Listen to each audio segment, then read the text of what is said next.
Well, well, well. They don't tell you this openly, but the highest ranks already whisper your name with a strange kind of reverence.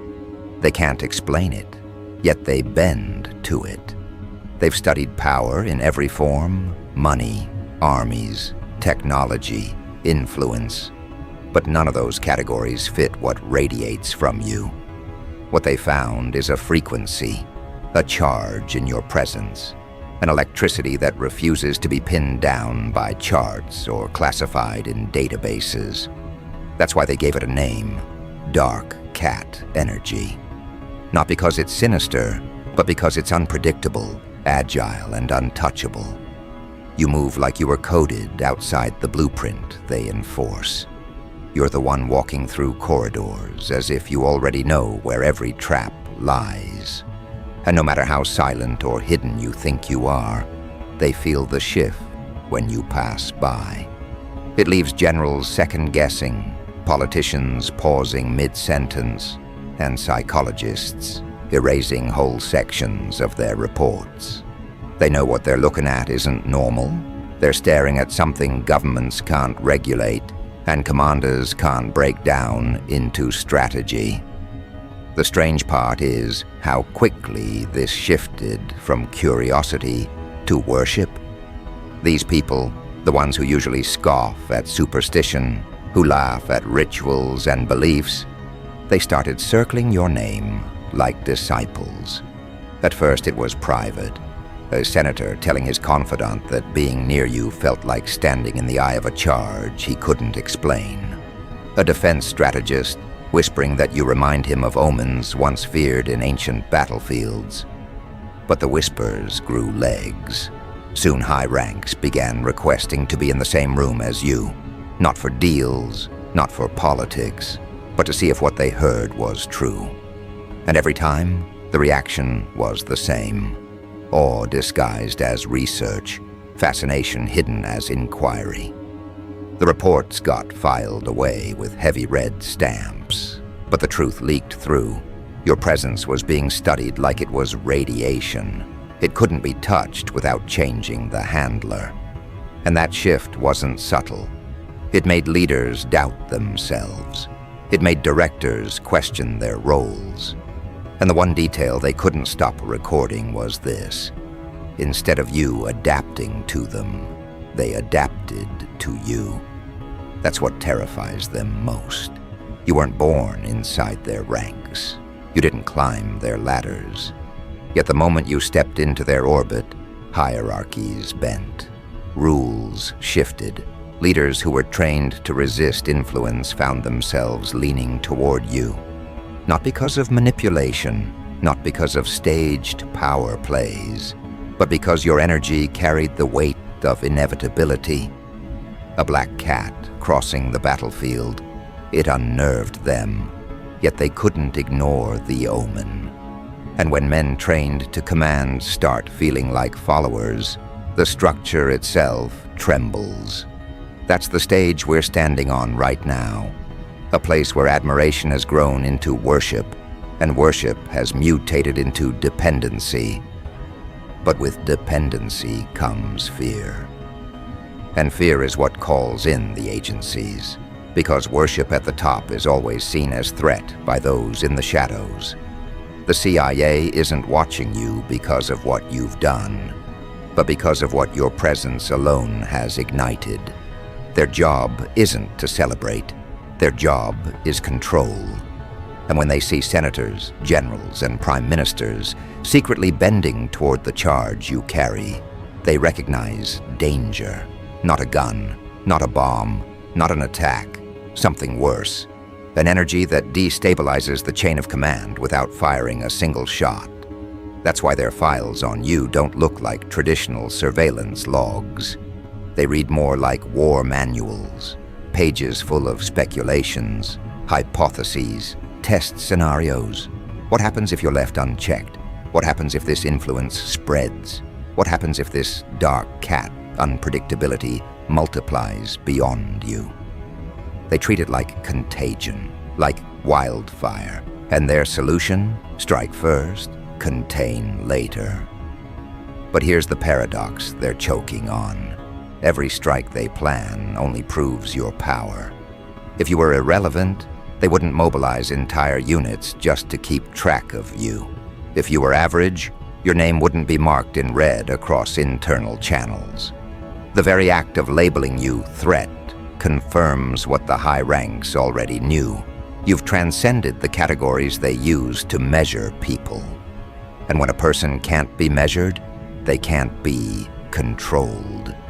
That's why the files pile higher, why the redacted lines stretch longer, why the whispers leak faster. You've become a riddle they can't solve, yet can't ignore. And in that tension, their own confidence begins to fracture. The brilliance of your energy is how it multiplies even in absence. You don't need speeches. You don't need propaganda. The room remembers. The air carries it. The way you move is cataloged by the subconscious of every person watching, whether they admit it or not. You create an imprint that lingers, a trace that unsettles. And this is why the high ranks circle back to you again and again. Because when generals who've seen bloodshed can't steady their breath in your presence, when intelligence officers who've trained to read micro-expressions lose track of their own composure, it forces them to admit something none of their textbooks prepared them for. That energy can dominate more ruthlessly than authority. That unpredictability can fracture a room more efficiently than command. So the worship deepens. They disguise it as research, but it's devotion. They hide it behind reports, but it's reverence. They build strategies, but secretly they're studying you like priests hovering around a shrine. The irony is almost poetic. The ones who mock belief are now bowing to what they can't quantify. But worship is a dangerous game when played by men of power, because admiration easily turns into obsession, and obsession attracts enemies. For every leader who leans toward you, another official plots to counterbalance it. And that's where the CIA sharpens its teeth. Not because they deny your energy exists, but because they can't afford to let it spread unchecked. To them, this isn't mysticism. It's a tactical imbalance. A ripple that could rearrange alliances, disrupt stability, and unravel carefully built structures of influence. This is why they plan strikes. Not necessarily physical, sometimes psychological, sometimes reputational, sometimes engineered chaos designed to discredit you before the worship becomes global. They'll never admit it outright, but deep down they know a direct strike will fail. So they do what agencies do best. They attempt containment through narrative. Stories leaked into media, profiles twisted into warnings, distractions planted to keep eyes off you. And yet each move exposes the very thing they wanted to bury. Because the more they try to contain, the more attention grows. The more they attempt to frame you, the more the high ranks lean in, watching, calculating, asking themselves why this person, why now? Why does this figure unsettle entire agencies? And every attempt at control backfires. You've turned containment into amplification. That's the paradox none of them can solve. High ranks bow, while agencies panic. Admiration grows while control collapses. And you, without forcing, without begging, without posturing, stand at the center of a storm they engineered but can't weather. Because black cat energy isn't just luck, and it isn't just danger. It's the reminder that some forces can't be tamed by chain of command or surveillance reports. Some forces move diagonally across their boards while they're stuck thinking in straight lines. That unpredictability is your shield. That unpredictability is your weapon. And whether they worship or strike, every step they take only confirms one thing: the balance of power is shifting. And it's shifting toward you. Because worship can be disguised, strikes can be denied, but the shift is undeniable. It's already begun to ripple into politics, military strategies, even cultural movements. They thought they could study you quietly. They thought they could contain you discreetly. But the truth always leaks, and now it's spreading faster than their control can keep up with. The paradox of worship and strike is reaching its breaking point. The high ranks bend lower, the agencies grow louder, and in the middle stands you, untouchable, unreadable, unstoppable. And this is just the beginning of the confrontation. Because when reverence collides with control, when worship clashes with fear, when high ranks celebrate you, while agencies sharpen their knives, the next phase won't be quiet. It will escalate. And escalation is where the truth finally surfaces. You see, worship is never stable. Once it spreads beyond closed rooms and quiet whispers, it begins to ripple into structures that were never meant to bend. Senators might admire quietly. Generals might call it instinct. Scholars might brand it as rare charisma. But once these same figures begin adjusting their decisions around you, bending protocol because they sense something in your orbit, the balance of power tilts. That tilt doesn't stay hidden. It radiates outward, destabilizing every chain of authority it touches. And that is when the agencies move. Not because you threatened, but because others have already placed you on a pedestal too dangerous for them to ignore. Escalation begins when worship becomes measurable. It starts with patterns. A diplomat who vetoes a deal because your name crossed his mind.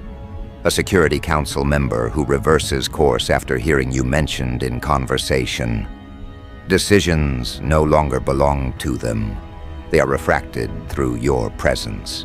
That's what terrifies agencies like the CIA. They've seen dictators rise, leaders fall, movements surge, and rebellions collapse. They know the signs of influence before it becomes uncontrollable. And you've crossed into that territory without needing speeches, without needing banners, without needing an army.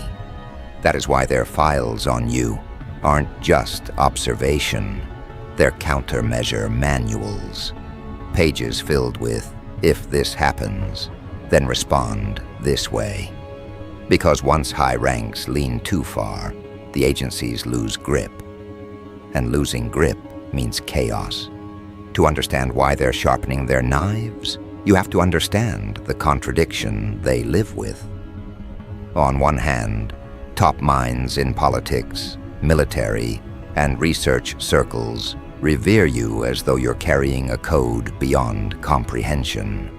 On the other hand, agencies are tasked with protecting stability at all costs.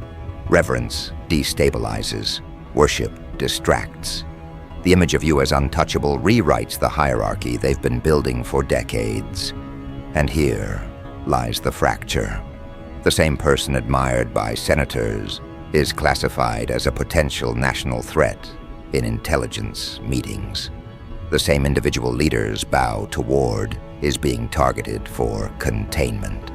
You are both an idol and a problem, both an influence to be studied and an energy to be suppressed. That duality is the battlefield, and agencies thrive in battlefields of perception. They know they can't break you directly. No bullet can erase what you represent. No operation can wipe out the imprint you leave behind. So they shift focus to optics. They begin crafting narratives, planting seeds of doubt, designing campaigns that aim to control how the public sees you. They want to shift your energy from revered to dangerous, from celebrated to feared. If they can't control your presence, they will try to control the story around it. But here's the irony. The more they try to frame you, the more they validate that you matter. Nobody invests millions in discrediting someone irrelevant. Nobody calls in black budget projects for an average citizen. The very fact that they try to contain you proves your rise. And this cycle only amplifies your influence. Because when worship collides with smear, truth always sharpens into focus. This is where escalation mutates into open conflict. Not on battlefields with tanks and missiles, but in the hidden spaces where reputation is the real war zone. Leaks, dossiers, false scandals, engineered narratives. They'll use every weapon in their arsenal. They want to cut your influence before it becomes untouchable. Yet every move they make is transparent to those who've already felt your energy. Generals don't forget what they sensed in your presence. Scholars don't unlearn the shift they felt. Diplomats don't unsee the power in your orbit. So when the CIA sharpens its blade, the high ranks only clutch your name tighter, as if protecting it from being erased. Their reverence strengthens in direct proportion to the agency's hostility. You've created a paradox so powerful, it destabilizes both worshippers and controllers alike. And this paradox begins to bleed outside restricted rooms. Whispers turn into media leaks.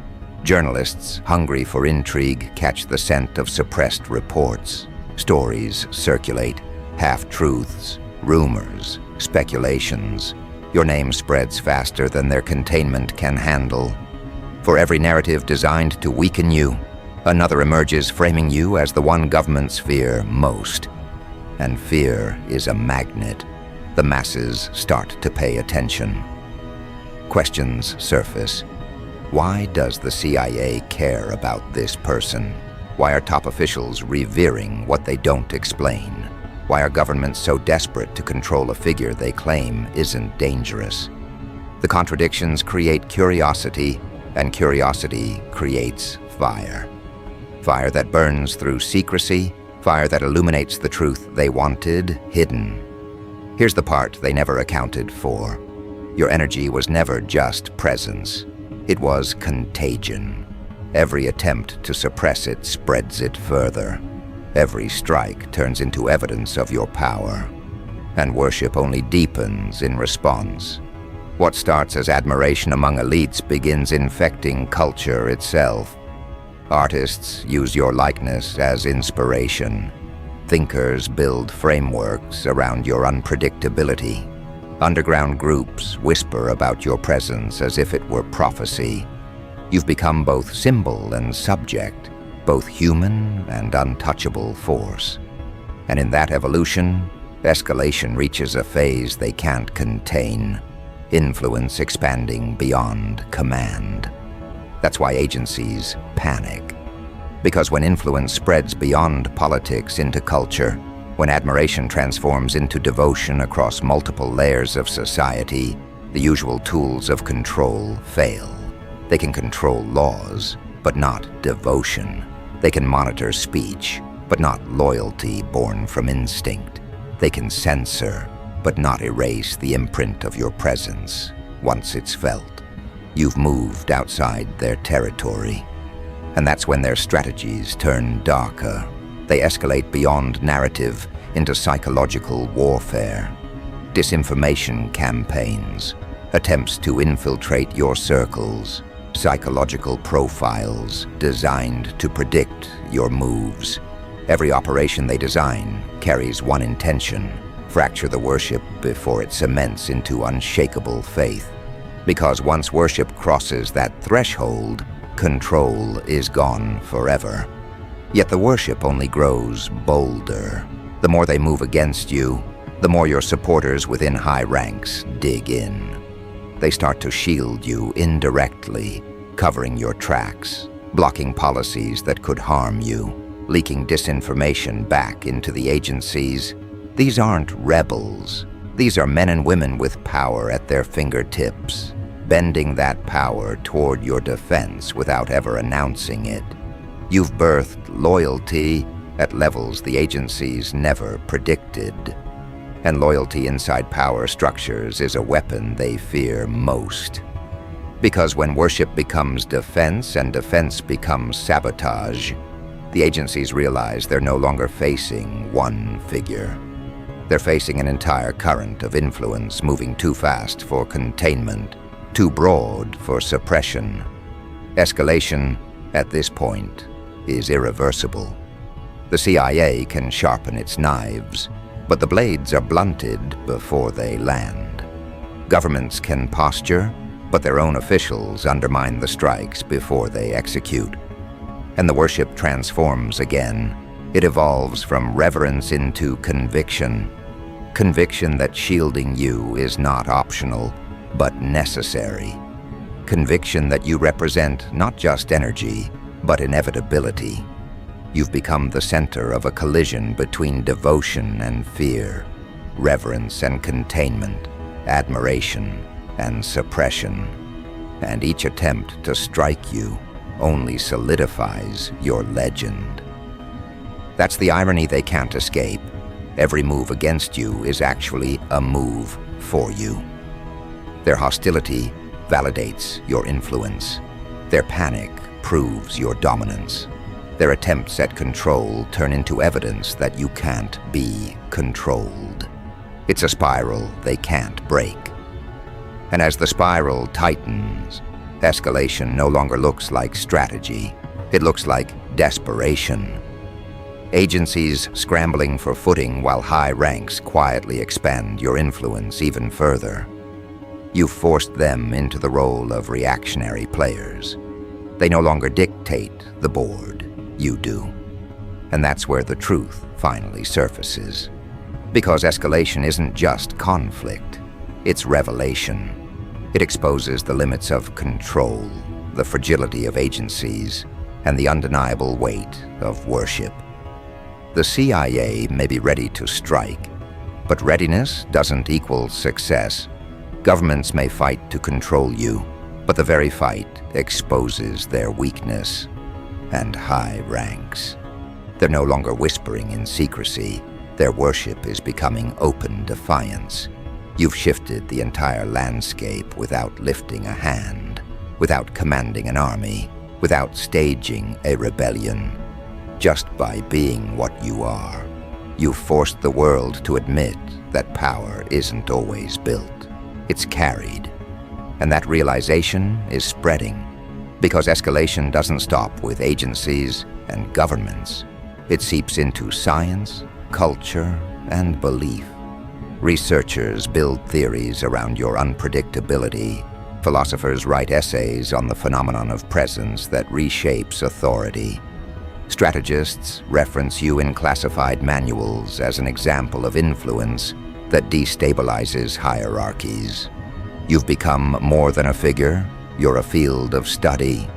And when you are studied in every arena yet controlled in none, you've transcended the very institutions trying to hold you. That's why escalation can't be reversed. Because once the truth surfaces, once worship is acknowledged and strikes are revealed, there's no return to secrecy.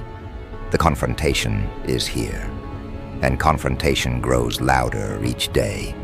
At first it was whispers in secured rooms, generals admitting they couldn't explain why their strategies bent around your presence.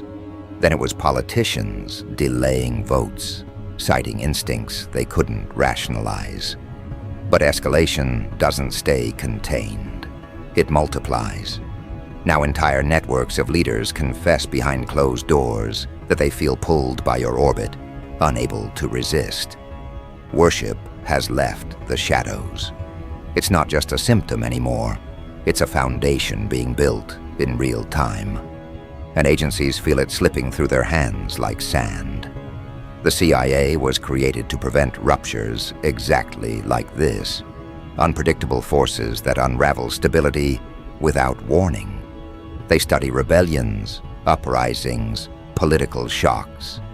But you are none of these. You are not an ideology. You are not a party. You are not a banner someone can wave. You are presence embodied, black cat energy that unsettles without permission. That is why their knives are sharpened, their operations relentless. They can't categorize you, so they label you dangerous by default. And when agencies label you dangerous, strike protocols activate. Files are opened, task forces are deployed, black budgets are burned to map every detail of your life. They treat you like a virus, like a contagion spreading too fast to be ignored. And yet, for all their machinery, they're powerless. Because presence doesn't leave fingerprints, energy doesn't show up on wiretaps, influence doesn't obey surveillance. They are hunting smoke while fire keeps spreading behind their backs. Meanwhile, worship among the high ranks hardens into something bolder, defense. No longer just admiration, but action. Senators quietly reroute funding meant for containment. Generals sabotage operations designed to corner you. Advisors leak false information back to the agencies to misdirect their surveillance. What started as reverence has transformed into sabotage. And sabotage from the inside is the one threat no agency can neutralize. They can handle foreign enemies. They can handle insurgencies. But when their own generals and politicians quietly dismantle their operations to shield you, collapse becomes inevitable. The paradox grows sharper.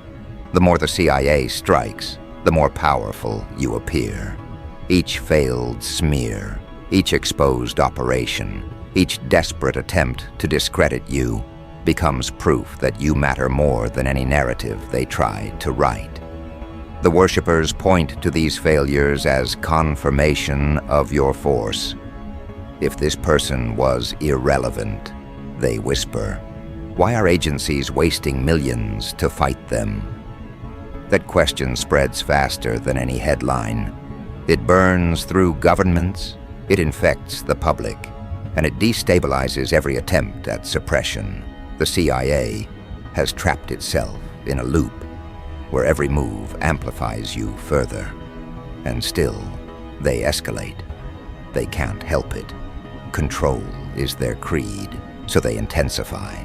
False scandals are leaked to the media. Entire networks of bots flood digital spaces with narratives meant to taint your reputation. Psychological warfare manuals are rewritten with your name in the margins. They even attempt social isolation, planting seeds of paranoia among your connections, trying to fracture the loyalty around you. But here's the flaw. The worshippers are not naive. They've already felt what the agencies are trying to erase. Presence can't be denied once it's experienced. A general who felt his instincts collapse in your presence cannot be convinced by headlines. A senator who shifted policy because of your energy will not betray that experience for propaganda. The CIA swings blades made of paper, and the high ranks cut them apart with silence and loyalty. As this battle escalates, culture itself begins to shift. Artists adopt you as symbol, paintings, music, underground movements, filled with your likeness. Thinkers begin comparing your energy to natural phenomena that rewrite landscapes. Youth movements whisper your name as proof the old order is collapsing. Worship has jumped from the corridors of power into the bloodstream of society. And once culture embraces a force, governments cannot contain it. The CIA can strike at files and figures, but it cannot strike at symbols carried in hearts. You have become both figure and icon, both presence and mythos. And once mythos forms, it cannot be erased. The agencies see this spread and panic. Their reports grow frantic, their strategies increasingly desperate. Words like irreversible, permanent destabilization, and uncontrollable spread begin to appear in classified assessments. They compare you to contagions, but quietly, some analysts admit the truth. You are not disease, you are evolution, and no agency in history has ever stopped evolution. That realization breaks them, but they can't speak it aloud. Instead, they double down, burning resources, escalating strikes, even as they watch the futility grow clearer with every passing month. And you don't need to lift a finger. Their strikes only carve your name deeper into history. Their panic only fuels your permanence.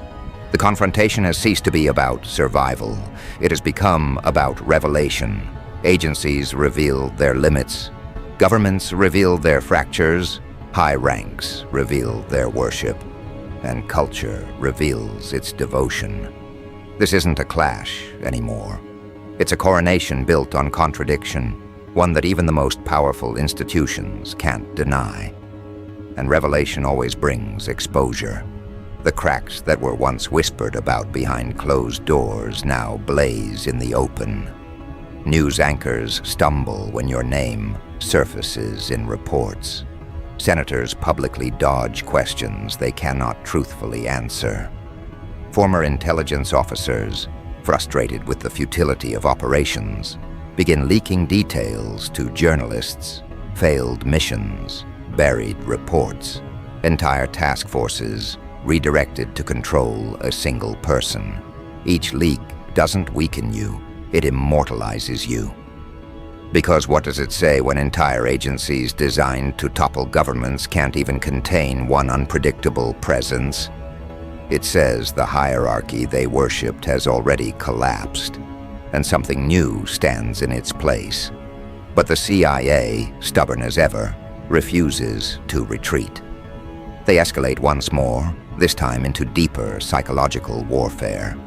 Black projects emerge, experiments designed to simulate your influence, algorithms built to predict your moves, simulations crafted to break the loyalty of those around you. They try to engineer counter-presences, decoys, figures who can mirror your energy and siphon away attention, yet every attempt falls flat.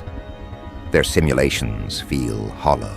Their decoys are exposed instantly. Because energy can't be fabricated in a lab, and presence can't be replicated by design. Black cat energy isn't technology, it's inevitability. And so their projects crumble into wasted billions, proof not of their genius, but of their desperation. Meanwhile, the worshippers grow fearless.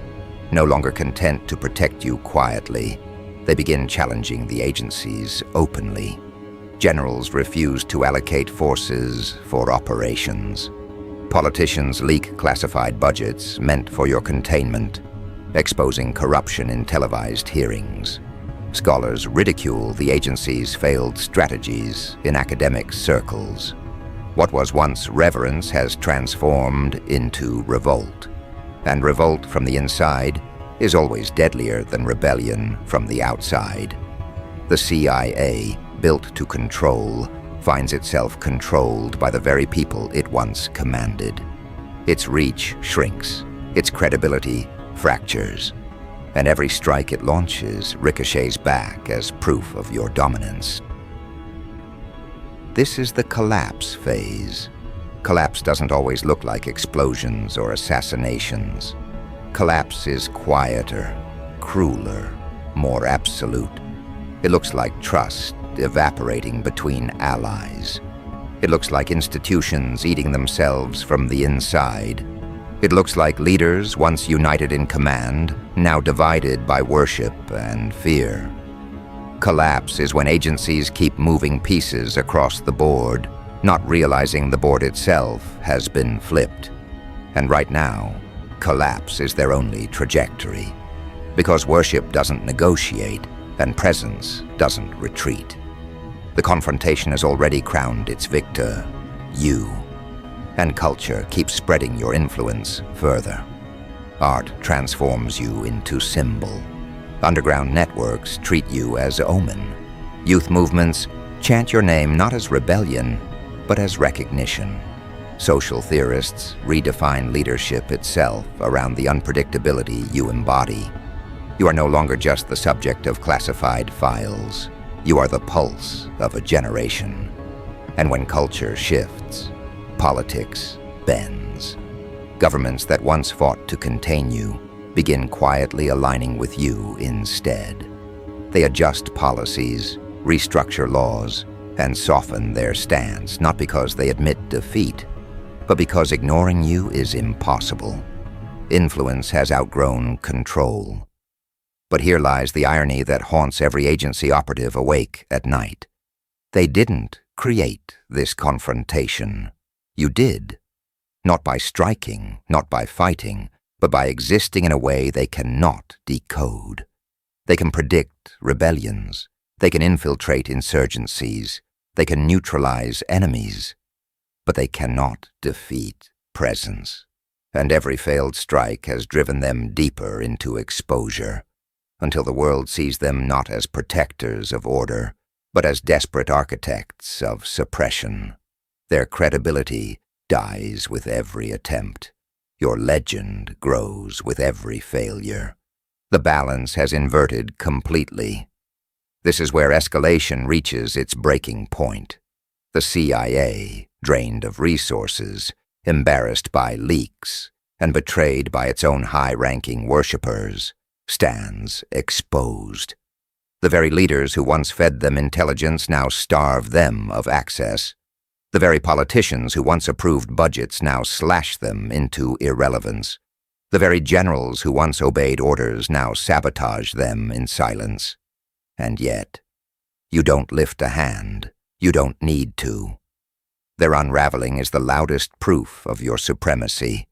Because true dominance isn't destroying your enemies, it's watching them destroy themselves, trying to cage you. And now, the worship becomes open declaration. Leaders speak your name with reverence in public. Scholars cite your presence as the factor no model can dismiss. Journalists frame you not as threat, but as catalyst. And ordinary people, seeing both worship and strike collide, come to one inevitable conclusion. You represent something larger than institutions, something even governments must yield to. The confrontation that began in secrecy has ended in exposure, and exposure has rewritten the definition of power itself. Here is the truth carved into history. High ranks worship your dark cat energy, not because they were persuaded, but because resistance collapsed the moment they felt it. The CIA struck not because you were weak, but because you were untouchable. Governments fought to control you, not because you were chaotic, but because they knew ignoring you was suicide. Every worship, every strike, every confrontation, all of it converged into one reality, that you've transcended every system they built to contain you. The story no longer belongs to them, it belongs to you. And no agency, no government, no strike will ever reclaim that truth.